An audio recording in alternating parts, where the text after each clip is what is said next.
Alors les amis, suite à la vidéo du grand frère Philippe Simo sur le projet Riyad City au niveau de Bingerville, plusieurs parmi vous m'ont envoyé des messages, m'ont appelé pour me demander mon avis, mon point de vue sur ce sujet en question.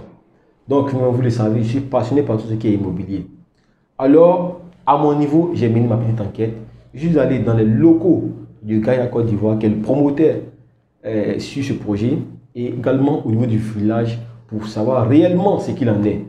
Alors, dans cette vidéo, je vais vous donner 4 points essentiels qui vont vous permettre de savoir si telle promotion ou telle autre promotion immobilière est bonne ou mauvaise, ou si vous pouvez vous engager. Et en fin de vidéo, je vous donnerai un bonus. Ce bonus-là, c'est un point essentiel qui va vous permettre de pouvoir bien élucider vos idées pour savoir si vous pouvez vous engager dans telle ou telle autre promotion immobilière. Donc, sans plus tarder, rentrons du plein pied dans la vidéo du jour.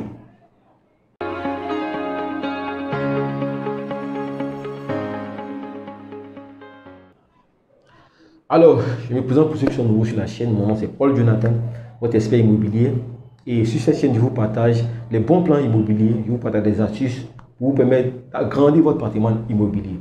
Donc, si comme moi, vous êtes passionné par l'immobilier et vous voulez être au parfum de tout ce qui est immobilier en Côte d'Ivoire et partout dans la sous-région, cette chaîne est la vôtre. Je vous demande tout de suite de vous abonner à la chaîne, de partager la vidéo à vos amis, à vos connaissances qui veulent aussi acquérir des biens ici en Côte d'Ivoire et partout dans la sous-région. Cette vidéo-là va leur permettre de pouvoir s'orienter et décider dans quelle promotion immobilière ils vont s'engager.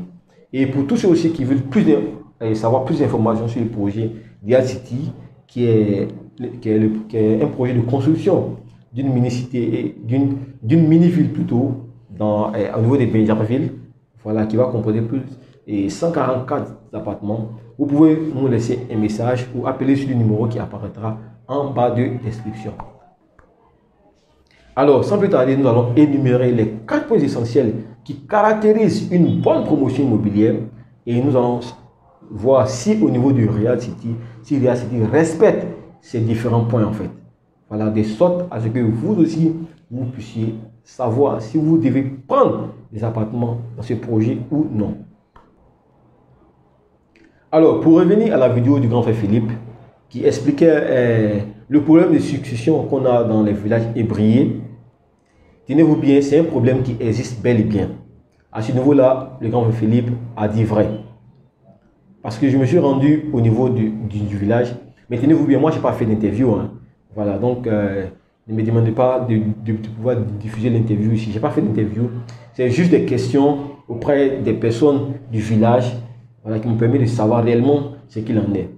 Donc, au niveau du village, effectivement, on a ce problème de succession là. C'est-à-dire qu'on a des autorités qui sont reconnues par les villageois et de l'autre côté, on a des autorités et on a des autorités villageoises qui sont reconnues par l'administration en tant que représentant légal.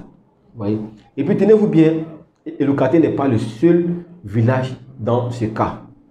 Pas plus tard que le mardi dernier, dans un autre village, dans la commune de Poboué, dans un village dénommé Mafiblé 2, les villageois ont protesté contre ces mêmes ingérences-là. Bon, je ne sais pas si je peux m'exprimer ainsi, mais les villageois ont exprimé leur mécontentement, comme quoi le chef qui a été désigné par les villageois n'est pas celui qui a été reconnu par les autorités administratives. Et les exemples comme ça sont légion. Voilà, donc, le grand frère Philippe a soulevé un point qui est hyper important. C'est un problème qui est réel et qui existe bel et bien et sur lequel il va falloir qu'on se penche parce que par la suite, cela crée des litiges qu'on pouvait éviter à la base en fait. Donc, sur ce point, le grand frère Philippe a bel et bien raison. Il y a un problème de succession qui existe dans les villages hébraïens et partout ailleurs même, pas seulement hébraïens. Et c'est un problème qui doit être résolu. Alors, le deuxième point, c'est que quand on a des autorités qui sont élues ou qui agissent pour le compte d'un village, forcément, ces autorités-là effectuent des opérations, des deals. Oui. Et par la suite, quand on a une autre chefferie qui se met en place dans plusieurs cas, la nouvelle chefferie conteste les actions qui ont été posées ou menées par la chefferie précédente en fait. Donc du coup, si par exemple l'ancienne chefferie a eu à signer des partenariats avec tel ou tel opérateur ou promoteur, la nouvelle chefferie peut remettre en cause la signature de l'ancienne. Donc du coup, ça crée beaucoup de litiges dans les différentes communautés. Mais est-ce que c'est le cas du projet Riyad City? Je dis non. Voilà, parce que Riyad City a la pleine propriété sur le terrain en question. Et c'est là qu'intervient le premier point afin de savoir si une promotion immobilière est bonne ou pas. C'est le titre de propriété du promoteur sur la parcelle en question. Comme j'ai dit, j'ai été dans les locaux de Gaïa Côte d'Ivoire et j'ai rencontré le directeur commercial qui m'a présenté l'ACD. L'ACD, c'est le document définitif qui accorde la pleine propriété ici en Côte d'Ivoire sur une parcelle. Et il m'a présenté l'ACD que Gaïa Côte d'Ivoire, qui est le promoteur du projet, a sur les 28 hectares en question. Vous savez, avant de donner un ACD, il y a plusieurs enquêtes qui sont faites en amont. Voilà, que ce soit au niveau villageois, au niveau de la préfecture, au niveau de l'administration. En tout cas, c'est tout ce cocktail-là qui au final aboutit à l'édition de l'ACD. Donc, comme j'ai dit, le premier point pour savoir si une promotion immobilière est bonne ou pas, c'est de vérifier si ce promoteur-là a son titre de propriété sur la parcelle. On a plus de 80% des constructions ici à Abidjan qui n'ont même pas le titre de propriété sur la parcelle. Qu'est-ce que ces promoteurs-là font? Engagent les travaux, ces promoteurs engagent les travaux en se disant qu'elles vont avoir le titre de propriété pendant les travaux en fait. Or, normalement, ce n'est pas ce qui doit être fait. Normalement, on doit attendre d'avoir toutes les autorisations d'abord avant d'engager les travaux sur le terrain. Donc, au niveau de Gaïa Côte d'Ivoire, le premier point, il est OK. Et Riyad City a eu bel et bien son titre de propriété qui est l'ACD. Passons maintenant au deuxième point. Le deuxième point, c'est au niveau du permis de construire. Vous savez, en termes de construction, il y a des normes. Et sur le projet de Riyad City, nous sommes sur quoi? Nous sommes sur des appartements de niveau R+7. Or, vous savez bien qu'à partir de R+4 déjà, toute construction nécessite la mise en place d'un ascenseur. Ça, c'est obligatoire. Donc, pour que Gaïa Côte d'Ivoire ait son permis de construire sur la parcelle en question, il va falloir que dans le plan qu'elle propose, il va falloir que toutes les normes, toutes les mesures de sécurité soient respectées. Or, Gaïa Côte d'Ivoire a bel et bien son permis de construire sur la parcelle en question. Donc, qu'est-ce que cela sous-entend? Cela sous-entend que dans le plan que Gaïa Côte d'Ivoire a présenté au ministère de la Construction, tout respecte les normes. Voilà pourquoi le ministère de la Construction a posé son cachet et a donné son autorisation, d'où l'établissement du permis de construire pour le projet en question. Donc là, c'est la deuxième autorisation que vous devez coûte que coûte voir au niveau de votre promotion immobilière. Si vous voulez acquérir des biens, vous devez tout de suite regarder si le promoteur a son titre de propriété, c'est-à-dire qu'il a l'ACD, si également s'il a le permis de construire. Ça, ce sont des points qui sont très essentiels. Voilà, donc vous aussi, même si vous voulez construire ici à Abidjan, que ce soit à titre personnel, ou bien si c'est pour le compte d'une promotion, assurez-vous d'avoir votre permis de construire. Vous savez. Voilà. Donc, ACD, OK. Permis de construire, OK. D'aucuns diront qu'un ACD, c'est rien, que l'ACD peut être cassé, que l'ACD n'accorde pas la pleine propriété. Ça, je vous le concède. Mais vous savez, les chiffres ne trompent pas en fait. Depuis 1960 jusqu'à aujourd'hui, 2023, on a plus de 10 000 lotissements qui ont été approuvés. Et parmi tous ces 10 000, combien ont été cassés? On a seulement 8 lotissements qui ont été annulés sur plus de 10 000. Les 8 là ne valent même pas 1%. Donc c'est vrai qu'un ACD n'accorde pas 100% la pleine propriété. Mais combien d'ACD ont été cassés? ça ne vaut même pas 1% des ACD qui sont valides en fait. Donc du coup, ceux qui disent qu'un ACD n'accorde pas pleine propriété et que même avec un ACD, on n'est pas couvert, oui, c'est vrai, on n'est pas couvert à 100%. Mais combien d'ACD sont cassés? Même pas 1%. Donc je pense qu'on ferait mieux de regarder le verre à moitié plein au lieu de toujours regarder le verre à moitié vide en fait. Donc un ACD, c'est un document qui accorde la pleine propriété. Et sur ce projet-là, l'ACD c'est OK. Le permis de construire c'est OK. Donc passons maintenant au troisième point. Le troisième point, c'est au niveau de l'agrément promoteur. Vous savez, tout le monde peut construire. Mais à partir d'un certain niveau de bâtiment ou d'un certain nombre de bâtiments, il faut forcément avoir un agrément. Donc pour tous ceux qui suivent la vidéo promptement, si vous voulez construire, par exemple, un immeuble pour vous-même, vous n'avez pas besoin d'avoir forcément un agrément constructeur. Non, non.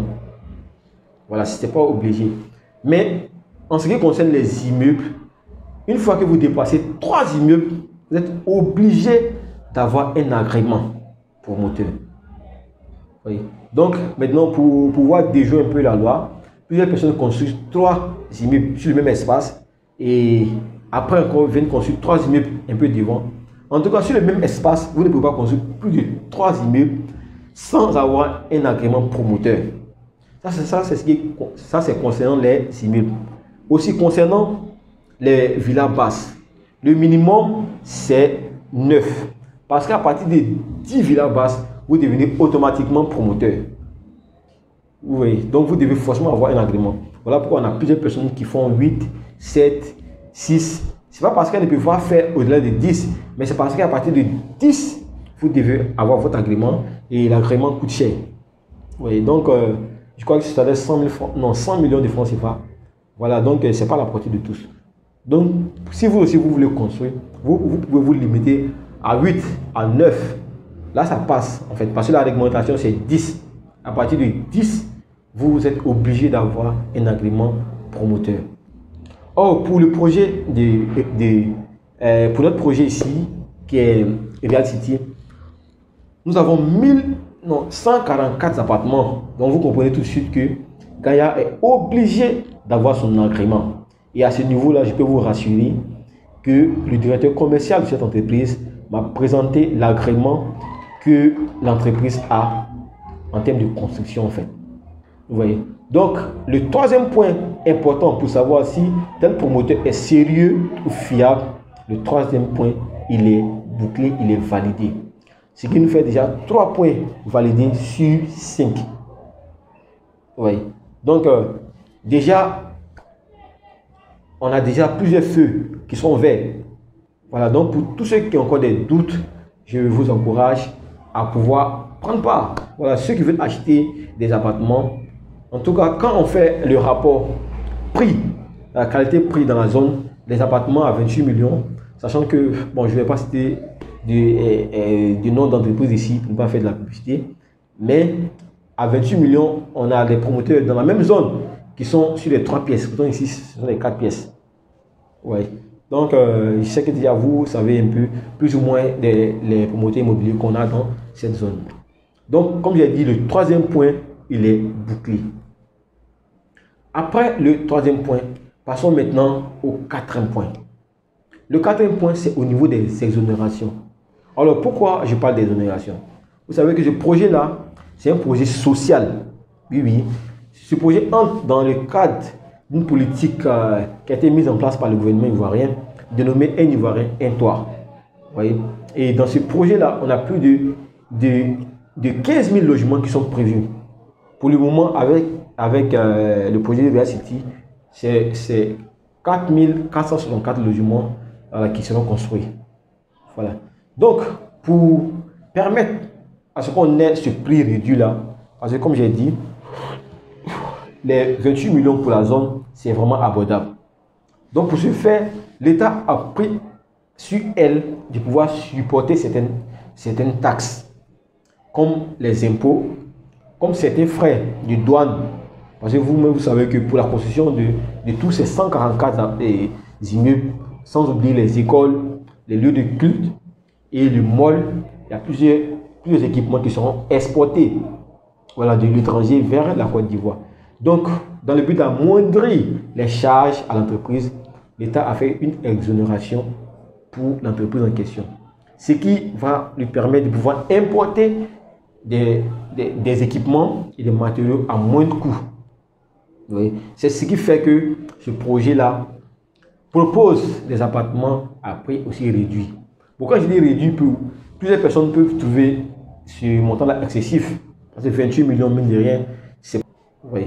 Mais, comme j'ai dit, comparativement à la zone et comparativement aussi aux autres promoteurs privés, c'est-à-dire qui n'ont pas eu toutes ces différentes exonérations-là, que ce soit sur le foncier et également sur les importations des matériaux, c'est pas le même prix en fait. Pour les 28 millions, vous êtes sur les 3 pièces au lieu des 4 en fait. Donc, l'exonération, c'est un point qui rassure en fait et qui permet de dire que c'est un projet qui a eu l'aval de l'État. Parce que c'est le gouvernement ivoirien qui donne les exonérations. Et les exos ne sont pas donnés à tout le monde en fait. Donc, c'est parce que c'est un projet qui a eu l'aval de l'État ivoirien. Parce que vous-même, vous l'avez vu, lors de la cérémonie de la première pierre, il y a plusieurs ambassades qui étaient représentées. Il y a plusieurs ministères également qui étaient représentés en fait. Donc, c'est pour dire que c'est un projet qui est vraiment sérieux et costaud. Oui. Donc, au niveau du 4e point, c'est validé. Donc, permis de construire, titre de propriété, permis de construire, ok, titre de propriété sur le terrain, ACD, ok, l'agrément promoteur, ok, exo, ok. Voilà, donc déjà même à partir de ces 4 points-là, vous voyez que le projet, c'est un projet qui est vraiment sérieux, c'est un projet sur lequel vous pouvez également vous engager. Voilà, et pour tous ceux qui veulent plus d'informations sur le projet en question, vous pouvez nous contacter sur le numéro qui apparaîtra en bas de description. Voilà, donc déjà même à partir de ces 4 points-là, vous êtes rassurés. Voilà, parce que comme j'ai dit, l'ACD a été signé depuis 2020. Donc, l'entreprise a pris du temps, a pris un bon moment en amont pour pouvoir préparer tout ce qui est autorisation en fait. Où je vous encourage à pouvoir vous lancer en fait. Voilà, parce que après, à partir de toute cette enquête-là, voilà, il va de soi qu'on a plusieurs feux qui passent au vert. Plusieurs feux qui passent au vert. Je ne dis pas qu'il n'y a pas de risque. Voilà, parce que dans tout projet, il y a des risques en fait. Il n'y a pas de risque zéro. Mais pour ce projet-là spécifiquement, il y a pris le temps de vérifier un certain nombre de points qui accordent une certaine crédibilité à un projet immobilier. Et cette crédibilité-là, on l'a déjà avec les 4 points que j'ai déjà validés. Et le point bonus, voilà, sur lequel j'aimerais intervenir, c'est au niveau du plan d'exécution. Vous savez, on peut présenter un projet, il est bien beau, mais pas derrière, est-ce qu'il y a un plan d'exécution qui a été établi? Et à ce niveau-là, j'ai étudié le plan et je vois que c'est un plan qui est réaliste. Normalement, c'est un projet qui va durer sur 3 ans. Voilà. Mais bon, dans la pratique, je sais que ce délai-là ne sera pas forcément respecté. On aura un décalage. Parce que le délai de livraison, bon, de construction des immeubles par an est de 44. Et chaque année, c'est depuis cette année 2023, l'entreprise va construire 44 immeubles. Pour 2024, 44. Et enfin pour 2025, 44. Oui. Voilà. Donc, on se dit qu'à ce rythme-là, l'entreprise pourra respecter ces délais. Mais sauf que pour les immeubles qui sont construits à partir de 2025, c'est sûr qu'ils ne seront pas livrés en 2025. Il faut compter là 2026 par là en fait. Voilà. Donc même si le délai ne sera pas respecté à la lettre, mais au niveau du plan d'exécution, il y a un certain réalisme pas derrière en fait. Et puis à côté de ça aussi, j'ai vérifié les entreprises qui sont chargées d'exécuter les travaux. Vous savez, ce sont des immeubles de R+7. Or, pour construire des immeubles avec cette hauteur-là, cela demande une certaine ingénierie en fait. Vous savez, parce que tout le monde n'est pas habité et on a plusieurs promoteurs ici qui ne savent même pas comment on installe un ascenseur. Pourtant, dans tous les immeubles, il y aura au moins au moins un ascenseur en fait. Donc, du coup, ce sont des constructions en hauteur qui demandent une certaine expertise. Et quand je me suis renseigné, il me fait savoir que c'est une entreprise chinoise qui allait exécuter les travaux. Pour le moment, je n'ai pas encore le nom de l'entreprise, mais ils m'ont fait savoir que cette entreprise-là est déjà ici en Côte d'Ivoire et participe à la construction de la voie Y4 en fait. Et également même, l'entreprise est déjà sur plusieurs projets ici en Côte d'Ivoire. Bon, à ce niveau-là, connaissant l'expertise ou connaissant un peu le travail abattu par les Chinois, je me dis que c'est quelque chose qui sera faisable en fait. Maintenant, par derrière, il va falloir que nos ingénieurs ici puissent acquérir cette expertise-là. Parce qu'on n'aura pas toujours recours aux Chinois pour venir travailler ici. Voilà, il va falloir qu'il y ait une sorte de partage d'expérience pour que nous aussi, dans les années à venir, nos ingénieurs puissent construire aussi des tours. Pourquoi pas aller jusqu'à des gratte-ciel en fait. Voilà, donc au niveau du plan d'exécution, c'est un plan qui est vraiment réaliste. Et pour tous ceux qui ont encore des doutes, je peux vous garantir que c'est un projet qui est réalisable. Et comme c'est un projet qui va se dérouler dans le temps, je ferai des vidéos au fur et à mesure de l'évolution des travaux pour vous situer, voilà, pour vous dire exactement ce qu'il en est. Mais pour le moment, avec les premières informations qu'on a, c'est un projet qui est réalisable, qui a toutes les autorisations et qui mérite d'être encouragé. Et pour tous ceux qui veulent souscrire à des appartements là-bas, vous pouvez nous contacter et nous allons vous suivre personnellement de sorte à pouvoir sécuriser toutes vos transactions. Voilà, donc c'est tout ce que j'avais à dire pour cette vidéo. Merci de vous abonner, de partager, de liker la vidéo. Et pour toute question, toute préoccupation, nous sommes à votre disposition. Vous pouvez nous contacter sur le numéro qui apparaîtra en bas de la description. Nous serons open pour vous répondre en fait. Voilà, donc sur ce, je vous dis à très bientôt pour une prochaine vidéo. Et je vous dis ciao, ciao.